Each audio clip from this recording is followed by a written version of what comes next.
The rain had already stopped when I saw the blood on his wedding ring. For a moment, I told myself it was rust, or dirt, or maybe just the reflection of the red porch light, but deep down I knew. Nothing about that night was ordinary, and certainly nothing about his death was an accident. My husband, Richard, had been dead for exactly 1 week when the police told me to find peace, peace, as if peace could bloom in a house that still smelled like his cologne, still echoed with the click of his boots, still held the imprint of his hand on the kitchen chair. They said his car had gone off the cliff because of faulty brakes, that he'd been driving too fast on a wet road, that it was tragic, just tragic. But what they didn't say was that I'd begged him not to go that night, that he'd left the house angry, and that someone else had been calling him for weeks, someone whose name he wouldn't tell me. I remember standing by the window that night, the one that looks out onto Miller's Bend. I could see the faint headlights disappearing around the curve, swallowed by fog. It was like the earth itself was pulling him away from me. The next morning, Sheriff Haynes came knocking. His hat was soaked, his eyes soft with that pitying look small-town men wear when they think a woman is about to fall apart. I didn't cry, not in front of him. He said they found the car at the bottom of the ravine, upside down, the metal twisted like a dead insect. They couldn't identify much, but the watch and ring gave it away. Richard was gone. Everyone said it was bad luck. The town baked casseroles, sent flowers, whispered at church. But while they whispered, I listened, and I heard things they didn't mean for me to hear. It started with Margaret from the post office. She came by with a basket of muffins, her lipstick smudged and her eyes darting. "So sorry, dear," she said, "but at least he didn't suffer." Then, just as she turned away, she muttered under her breath, "Guess she'll never know." Never know what? That night, I couldn't sleep. I kept thinking about the muffler repairs Richard had refused to get, about the phone calls he'd taken outside, about the smell of perfume expensive, musky, not mine on his jacket pocket. The next morning, I decided to clean out his study, something I'd avoided. His desk was locked, but Richard wasn't good with secrets. I'd long ago found where he hid the spare key inside the hollow leg of his model sailboat. My hands trembled as I turned it. Inside, beneath tax papers and old receipts, was a small black notebook, the kind he used for his business appointments. Only this one had a name written on the cover in his neat block letters, E.M. I opened it. There were dates, places, hotel names, short notes like Tuesday same spot, bring folder, and call her before the meeting. The last entry was the night he died. Meet E.M. at 9. Don't forget envelope. Envelope. My heart pounded so hard I could hear it echo. I searched every drawer, every shelf, until finally, beneath the floorboard under his desk, I found it. A plain manila envelope, with my name written in his handwriting. But it was empty. That night, as the wind howled through the shutters, I sat by the fire staring at that envelope. I felt something inside me twist grief mixing with fury. He'd lied to me. But about what? And who was E? M? 3 days later I went into town for milk and stopped at the mechanic's. Old Bill, who'd fixed Richard's truck for 20 years, came out wiping his hands on a rag. When he saw me, His face went pale. "Mrs. Carter," he said, I was sorry to hear." "Bill," I said quietly, "did you check his brakes before that night?" He froze. "Brakes?" "No, ma'am. He said he'd take care of that himself." "Did he?" Bill hesitated. Then he lowered his voice. "No, ma'am. But someone else did. Came by 2 nights before. Said Richard sent him. Didn't look familiar, though. Tall fella, black jacket, no name. My skin prickled. And you let him?" Bill nodded, uneasy. "He had the keys. And your husband's voice on the phone, giving permission. But that couldn't be right. Richard hadn't been home that night. He'd been at the lodge meeting. I knew, because I'd called him there myself. By the time I drove back home, the snow had started again, thick and silent. I parked by the mailbox and just sat there, engine running, staring at the house. Every light was off except one, the attic window. We hadn't used the attic in years. Richard kept it locked, said there were old family things up there, not worth touching. But that night, when I saw that faint yellow light flicker, I felt my breath catch. Someone was inside. I didn't go in right away. I sat in the car until the light went out. Then, gripping the cold metal of my flashlight, I stepped inside the house. The floors creaked beneath me, the smell of cedar and dust thick in the air. I called his name softly, out of habit. Only silence answered. When I reached the attic door, it was slightly ajar. The lock hung broken. Inside, the air was heavy and still. The beam of my flashlight swept across boxes, old trunks, and then a footprint. Fresh. That was the moment I knew I wasn't imagining things. Someone had been there. Someone still wanted something from this house, and as I turned to leave, I saw it a photograph, half buried under a stack of newspapers.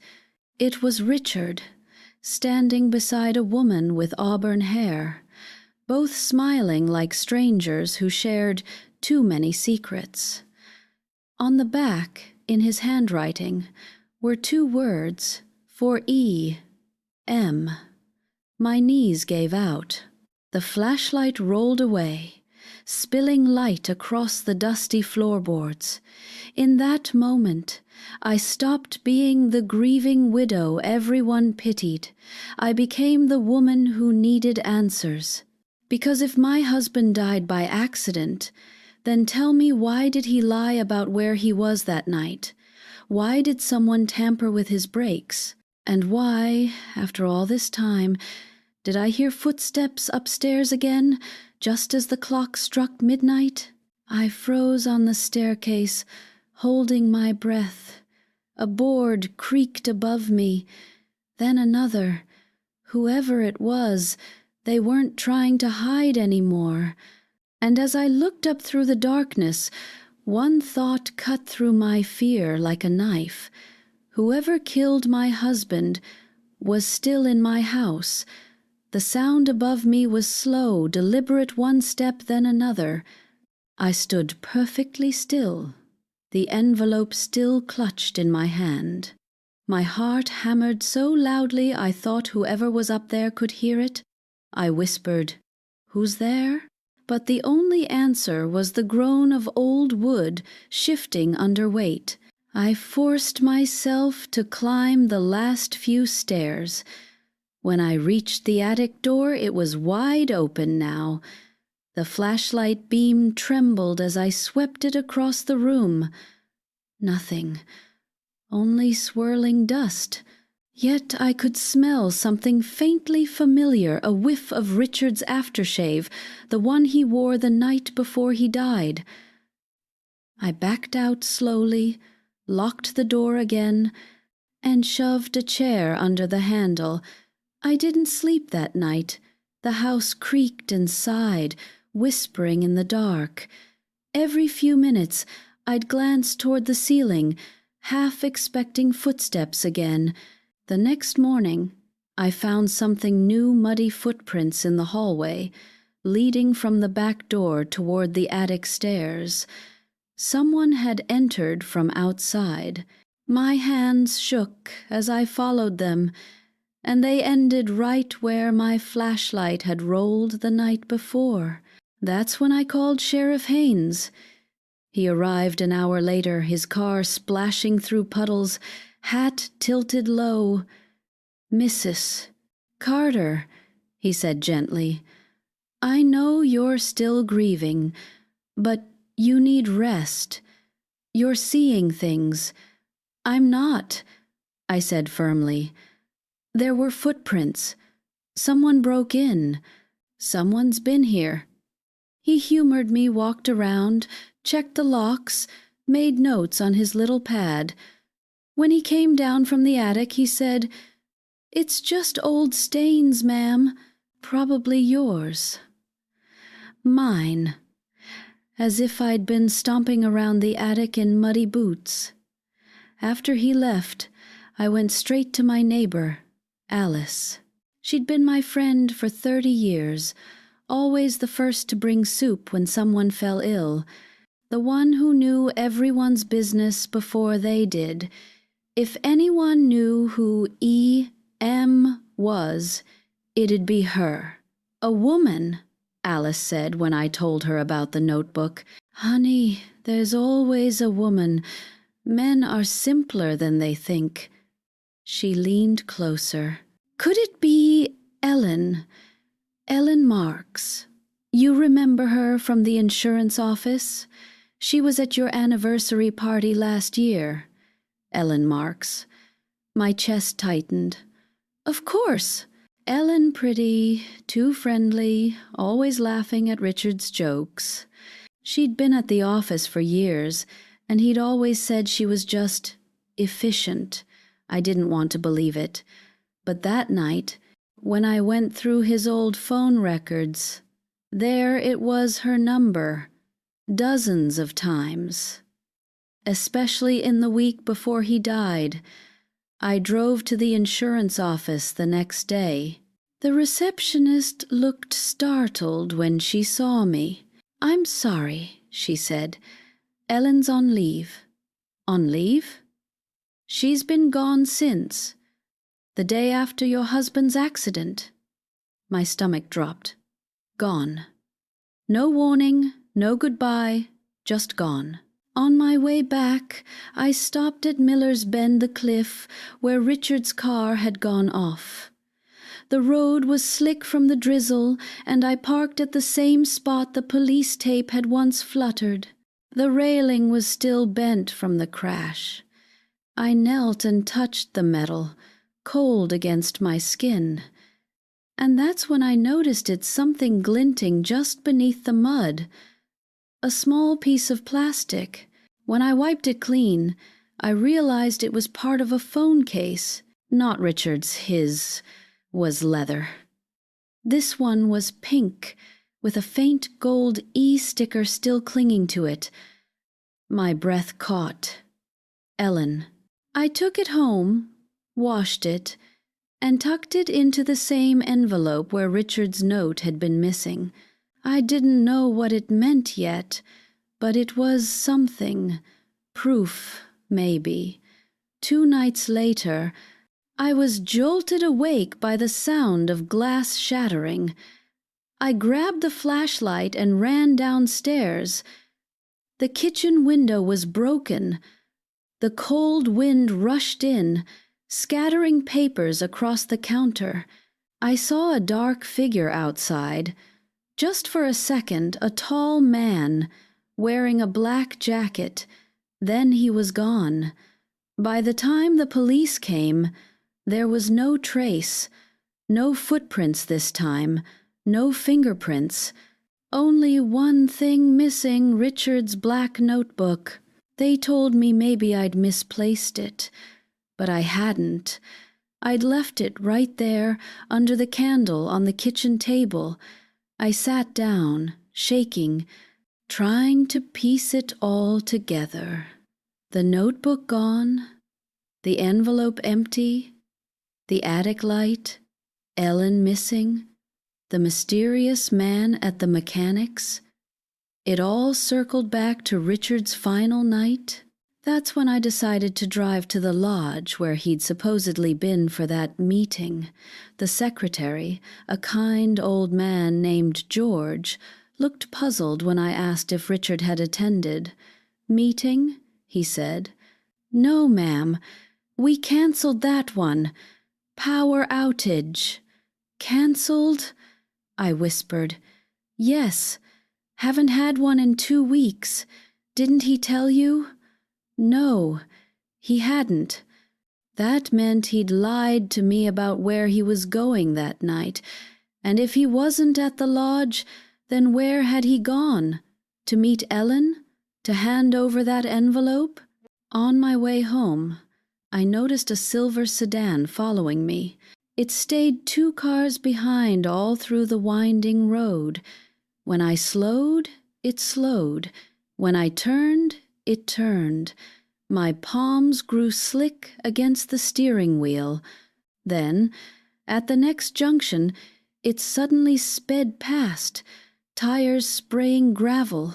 I barely caught the license plate, just the last 3 digits, 721. I drove home trembling, locked every door, sat by the window until dawn. The next morning I went to the police station again, this time carrying the pink phone case. "This was found near the crash site," I told them. "It might belong to Ellen Marks." Haynes looked at it uninterested. "Probably fell out of some tourist's car, ma'am. The Bend sees plenty of accidents." "But not like his," I said, leaning closer. "Not with tampered brakes. Not with another person disappearing right after." He sighed.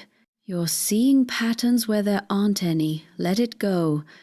But I couldn't, because that afternoon, while sorting Richard's things again, I found a flash drive taped beneath the drawer of his study table. My hands shook as I plugged it into the old laptop. There were only 3 files, no names, just dates. The last one was the day he died. I clicked it open. A video. It was grainy, shot from a distance. Richard was standing outside what looked like a motel. He was arguing with a woman, Ellen. I couldn't hear the words, only the gestures, the tension. She grabbed something from his hand, a small envelope. Then, suddenly, another figure stepped out from behind the car, a man, tall, black jacket. The same one from the mechanic's description. There was a flash, a struggle, then the camera fell sideways. The video ended. I sat frozen, tears streaming down my face.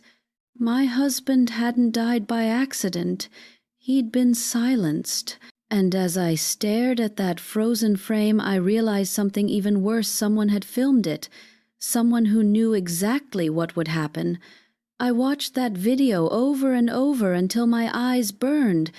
Each time, the same horror hit me, the flash of light, the struggle, the envelope disappearing from view. The image of the tall man burned into my memory. His face was partly hidden, but there was something about his movements, his stance, something eerily familiar. The next morning I took the flash drive straight to the police station. Haynes was at his desk, sipping coffee, eyes already weary when he saw me. "Mrs. Carter," he sighed. "Again?" I placed the drive on his table. "Watch it, right now." He hesitated, but when I didn't move, he finally plugged it in. As the video played, his face didn't change. Not once. When it ended, he simply said, "This could be anything. It's blurry. No proof this involves your husband." "No proof?" I snapped. "That's him. That's Richard. And that's Ellen Marks standing right there." He closed the laptop, sliding the drive back toward me. "Ma'am, grieving people often look for someone to blame, but sometimes accidents happen." Something cold settled inside me then. It wasn't just disbelief, it was recognition. Haynes wasn't confused. He was covering something. I leaned forward. "You knew Richard, didn't you? He was helping you with the insurance claims after the fire at the warehouse." His jaw tightened slightly. "That's irrelevant." "It's not," I said softly, "because the man in the video, you flinched when you saw him. For a split second, his eyes flickered. It was small, but it was there. When I walked out of that office, I knew one thing. I couldn't trust the police. Not here. Not anymore." That night, I packed a small bag and drove to my sister's place in Greenville, 2 towns over. I told her I needed a few days away from the memories. But truthfully, I needed to think away from that house, that sheriff, that road. At her kitchen table, I played the video again. My sister, June, leaned close. "That's definitely him," she whispered. "And that woman, yes, that's Ellen Marks. I remember her from the church fair. But who's that man?" "I don't know," I said. "But look right before the flash. See that shadow behind the car? It moves. Someone else was there, holding the camera." June frowned. "Then whoever filmed this wanted you to find it." Her words sent a chill down my spine. "The flash drive wasn't hidden, it was planted. Someone had made sure I'd discover it. But why? I couldn't sleep. Every time I closed my eyes, I saw Richard's face, the confusion on it just before the light flared. He'd been trying to say something, his mouth forming a word I couldn't make out. I replayed that moment again, zoomed in, enhanced the frame until the pixels bled together. His lips moved once, twice, and then I saw it. He was saying my name. He was calling out to me. The next morning, I went through the other 2 files on the flash drive. One was a document with encrypted code. The other was a single photo, a blurry image of a folder stamped with the logo of Carter Insurance and Associates, his own company. The name beneath it made my stomach twist. Haynes Investments, Sheriff Haynes. Richard must have uncovered something illegal. That's why the sheriff wanted it buried. That's why Ellen disappeared. That's why Richard crashed. I drove back home that evening, heart racing, the drive heavy in my pocket. The sun was setting as I turned onto my road, the house dark except for one light flickering through the blinds. I parked quietly and approached the porch. The door was unlocked. Inside, I could hear faint movement papers rustling, drawers opening. I crept toward the study, every nerve screaming. Then I saw him. A man stood by Richard's desk, flashlight in hand. Black jacket, tall, the same silhouette from the video. My breath caught, and he froze, turning toward me. "Who are you?" I demanded. He didn't answer, just bolted for the back door. Instinct took over. I ran after him, shouting. He stumbled across the porch, slipped on the wet steps, and dropped something, a keychain. By the time I reached the yard, he'd vanished into the darkness. I bent down and picked it up. The tag read Haynes Auto Repairs. Not the sheriff. His brother. I felt my stomach churn. The Haynes brothers, one fixing cars, one covering accidents. It all fit. Richard must have discovered the sheriff's brother's shop was doing something shady with insurance claims, fraud, stage damages, false reports. Maybe he'd tried to expose them, and they'd silenced him. The next morning, I drove to the auto shop pretending I needed an oil change. The younger Haynes Earl recognized me instantly. His smile didn't reach his eyes. "Mrs. Carter, didn't expect to see you here. I found this," I said, placing the keychain on the counter. He glanced at it, then back at me. "Must have dropped it." I leaned in. "At my house." For the first time, his smirk faltered. Before he could speak, I added quietly, "I have a video. You were there, Earl. You and Ellen. And I'm going to prove it." He went still. Then, slowly, he said, "You don't want to do that, ma'am. Some things are better left buried." I walked out without another word, my pulse hammering. By the time I reached the car, I could feel his eyes on me through the glass. When I got home, the house phone was ringing. I picked it up, breathless. A voice, calm and low, said, "You shouldn't have gone there. Who is this?" A pause. "Your husband wasn't the man you think he was."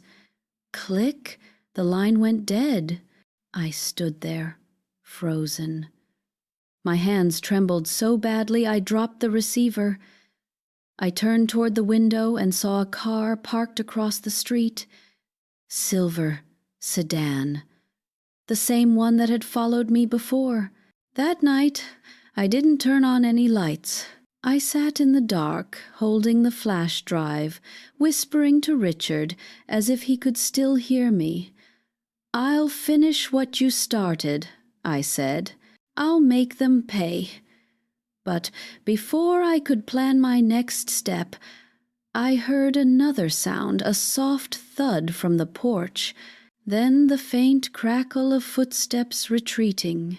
I opened the door and found a single sheet of paper lying on the mat. It was a photo-me, standing by Richard's grave earlier that week. On the back, in shaky handwriting, were 3 words, "You're next, Mary." I locked the door, heart pounding. For the first time, I realized this wasn't just about justice anymore. It was survival. That night, sleep refused to come. Every sound in the house felt amplified, the ticking clock, the whisper of branches against the window, even my own heartbeat thudding in my chest. I sat on the couch with a kitchen knife beside me, the photo still on the table. "You're next, Mary." Whoever wrote that knew my name, my house, my grief. And they weren't just trying to scare me, they were warning me to stop digging. But I couldn't stop. I wouldn't. By dawn, I made coffee and stared out the window as the mist rolled across the fields. Somewhere out there, Ellen Marks was alive, and she knew the truth. She had to. If I could find her, maybe I could finally prove what happened to Richard. I started with the obvious, her old apartment. It was only 10 minutes from the insurance office, a small 2-story building with peeling paint and flower boxes long dead.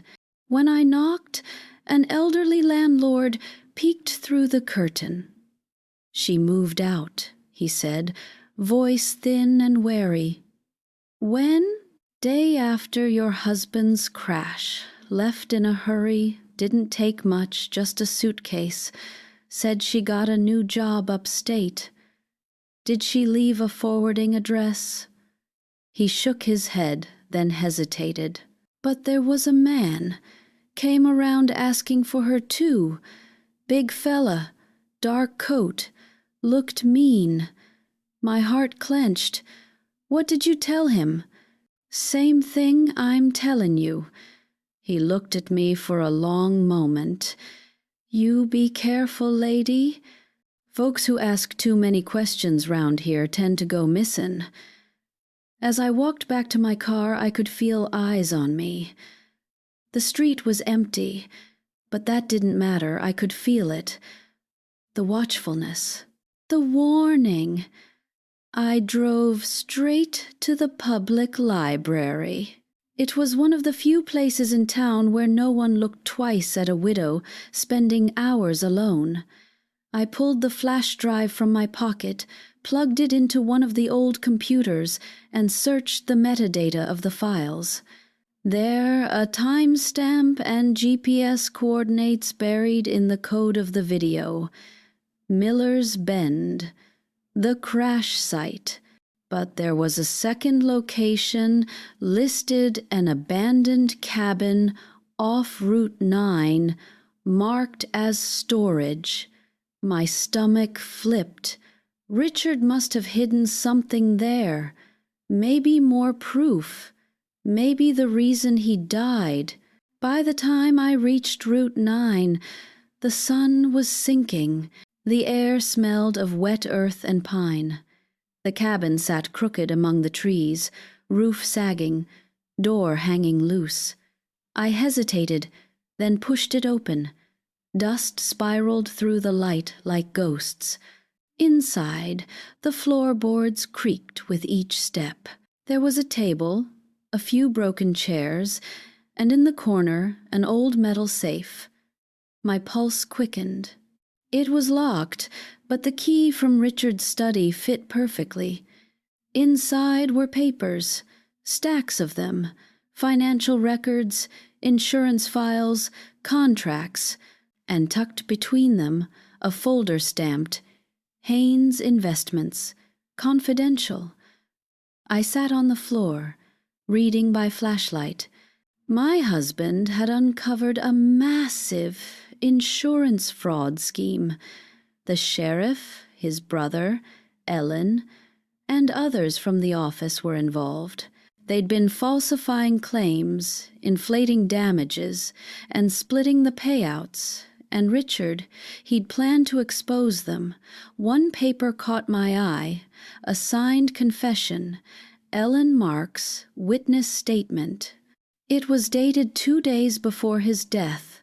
She'd agreed to testify. I pressed the pages to my chest, tears blurring my vision. He hadn't been sneaking around. He'd been protecting me. That meeting with Ellen wasn't an affair, it was about the case. He'd died trying to do the right thing. Then, outside, gravel crunched. I froze. Headlights flashed through the cracks in the wall. A car had pulled up. I stuffed the papers back into the folder, grabbed the flashlight, and darted behind the old stove. The door creaked open. Heavy boots stepped inside. Mary, a voice drawled. It was Earl Haynes. You shouldn't be here. My heart pounded so hard I thought it would give me away. He took a few slow steps further. You've been busy, haven't you? Digging where you shouldn't, finding things that'll only hurt you. He kicked at a chair, and the echo filled the cabin. My brother told me you'd stop eventually. Guess he was wrong. I stayed quiet, barely breathing. Then his phone rang. He turned slightly, voice low. Yeah, she's here. I'll handle it. My blood turned cold. The moment he stepped toward the back room, I bolted. I ran through the open door, branches tearing at my coat, my shoes sinking into the mud. Behind me, I heard him shout, "Mary, you can't run forever!" I didn't look back. I just ran until the road appeared, until the cabin was nothing but a shadow behind me. I threw the folder into the back seat, started the engine, and sped off toward town. When I finally reached home, I locked the door and collapsed on the floor, shaking. The papers were safe, for now. I spread them out across the kitchen table. There were signatures, bank transfers, even photos Earl and the sheriff together, posing at a warehouse labeled Haynes Logistics. That was their cover. That was where the stolen insurance funds went. One paper had Richard's handwriting on it. "If anything happens to me," it read, "give this to the DA. Trust no one in uniform." I sobbed. He'd known they were coming for him. By morning, I called a private investigator, someone from Greenville who owed my sister a favor. His name was Cooper, and he met me at a diner off the highway. After I showed him the folder, he whistled low. "Lady," he said, "you're sittin' on dynamite. If this gets out, those boys will burn for it." "That's the plan," I said quietly. He leaned closer. "You'll need to disappear for a bit.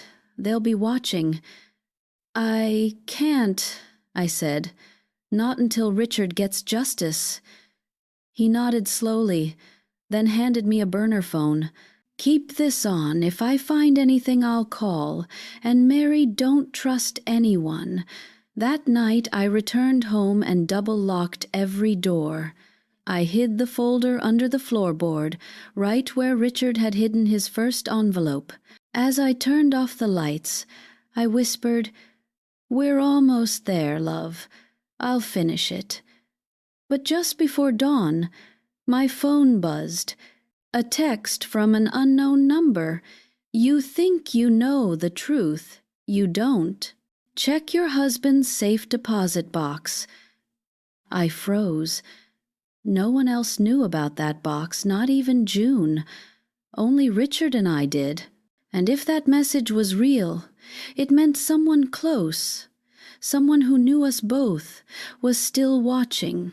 By the time the sun rose, I was already dressed, keys in hand, the message still glowing on my phone.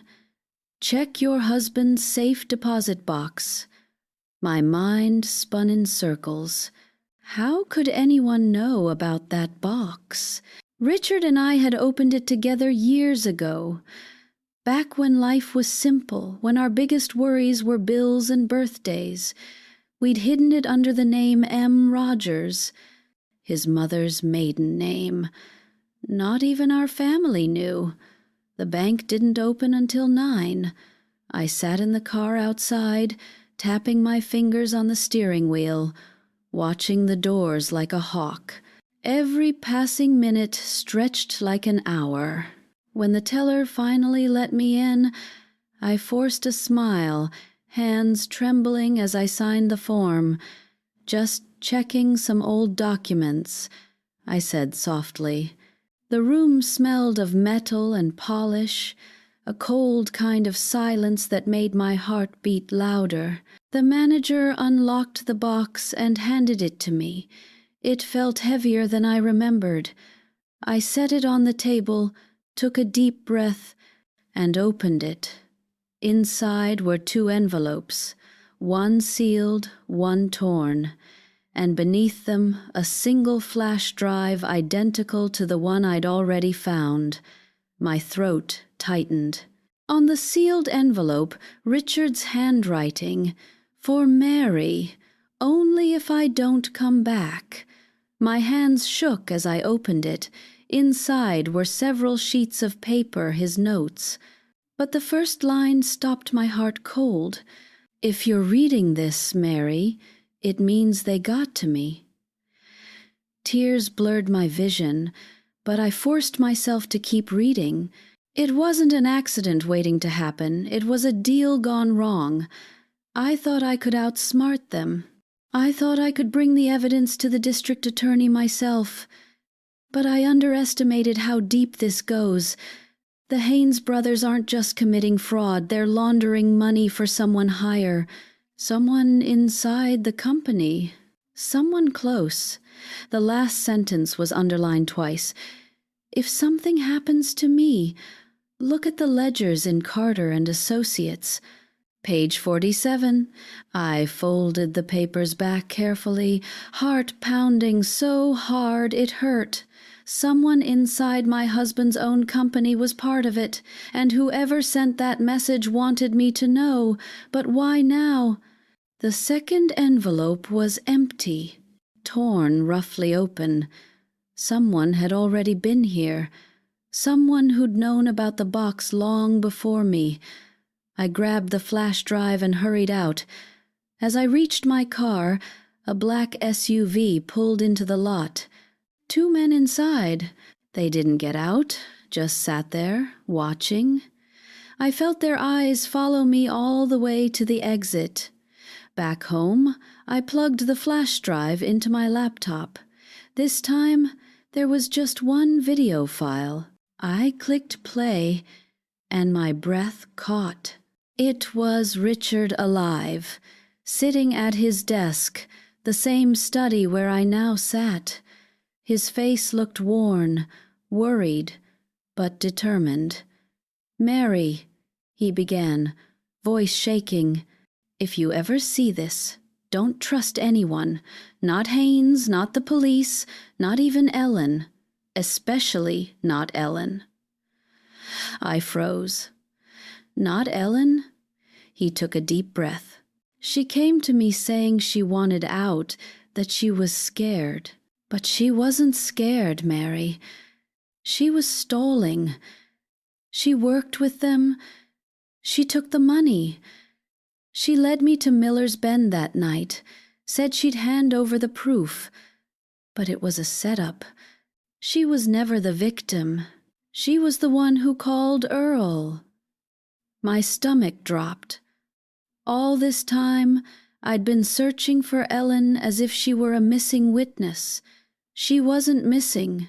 She was hiding. And if the message telling me about the deposit box came from her, then she was still watching. The video continued. "If they find this," Richard said, "they'll come for you too. I've left everything, bank records, payment logs, account numbers in the company's safe. Page 47, that's where the truth is. And Mary, whatever happens, don't let them bury me as a fool. You deserve the truth." The screen went black. I sat there for a long time, staring at his face frozen on the final frame. He'd known. He'd known she betrayed him, and still, he'd gone to meet her because he believed people could change. Because he trusted too easily. I wiped my tears, grabbed my coat, and drove straight to the insurance office. The building was quiet, almost empty. Half the staff had been let go since Richard's death. The smell of coffee and old carpet hit me as I walked in. I went straight to his old office. The key still worked. Dust coated the furniture, the air heavy with silence. On the shelf was his ledger, the old brown book he used to jot notes in by hand. I turned to page 47. There it was, a list of accounts, deposits, and names. Dozens of them. The Haynes brothers, Ellen Marks. But one name stopped me cold. Sheriff Daniel Haynes, recipient.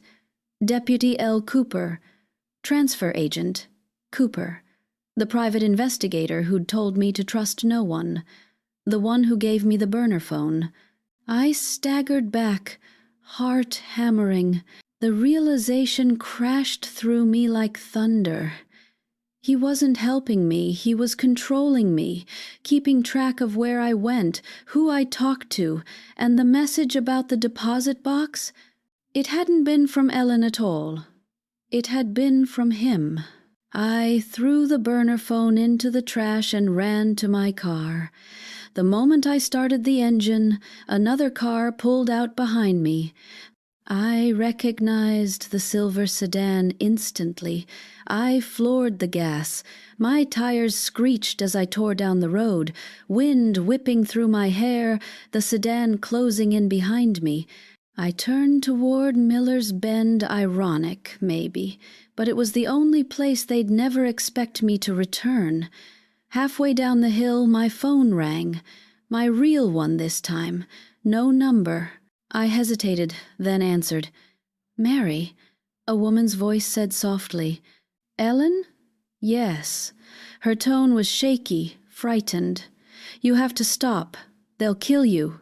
"You were there," I said, gripping the wheel. "At the cliff. You set him up." Silence. Then a sob. "I didn't mean for him to die. I swear it. They told me they just wanted the files.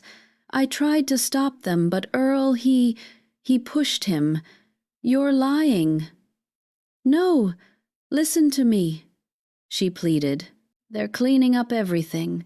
They're going after everyone who knew. You're next, Mary. You have to run." I slammed the brakes, tires screeching. The road was empty ahead. "Where are you?" I demanded. She hesitated. "Old chapel outside town. Midnight. I'll tell you everything, but come alone." Before I could reply, the line went dead. I stared out into the night, my hands trembling on the steering wheel. The same spot where my husband's car had gone off lay just beyond that bend. The same fog hung low, heavy, suffocating, and somewhere beyond it, Ellen waited with the final truth. The night was silent when I left the house, so silent that even the wind seemed to hold its breath. The road stretched out before me like a ribbon of darkness, the moon hiding behind thick clouds. I kept both hands tight on the wheel, my headlights slicing through the fog. Every few minutes, I glanced into the mirror, half expecting to see that silver sedan again. But this time, the road behind me was empty. The old chapel stood on the edge of town, swallowed by vines and memories. Once, it had been a place of weddings and christenings, but now it looked like something out of a dream, quiet, leaning, forgotten. I parked a few yards away and stepped out, the air biting against my skin. My heart thudded against my ribs. I could hear my own footsteps crunching over gravel as I pushed the creaking door open. Inside, candlelight flickered faintly across the cracked altar. And there she was, Ellen Marks.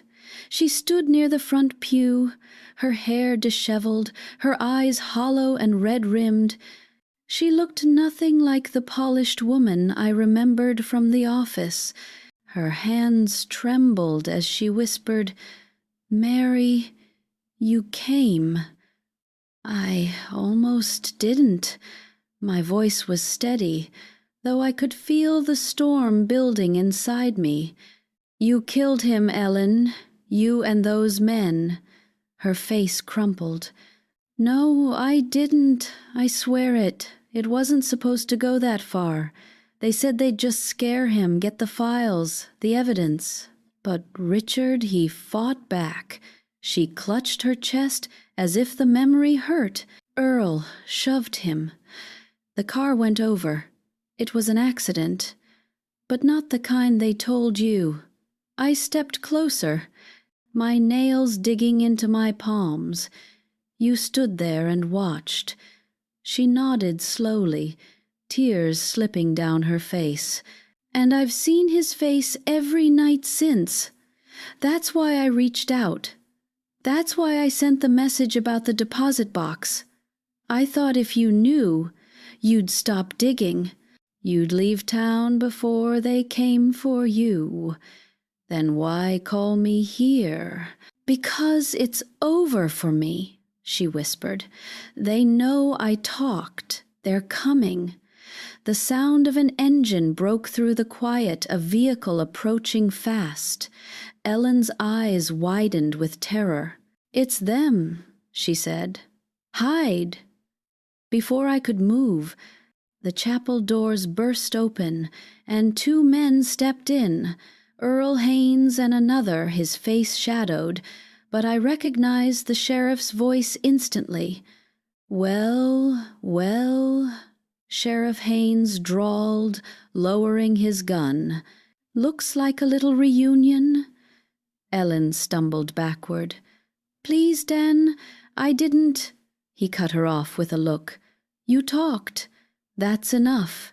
He turned his gaze to me. "Mary Carter, you just don't know when to stop, do you?" I stared him down. "You killed my husband." He smiled faintly. "Your husband killed himself the moment he started poking into things that weren't his business. We just accelerated the process. Something in me broke then. All the fear, the grief, the sleepless nights, it hardened into something sharper.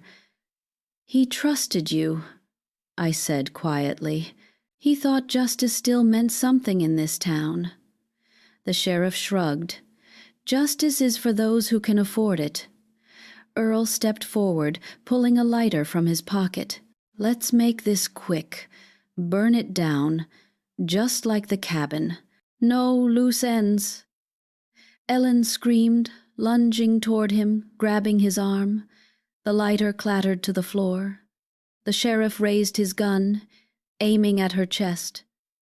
"I didn't think, I just moved."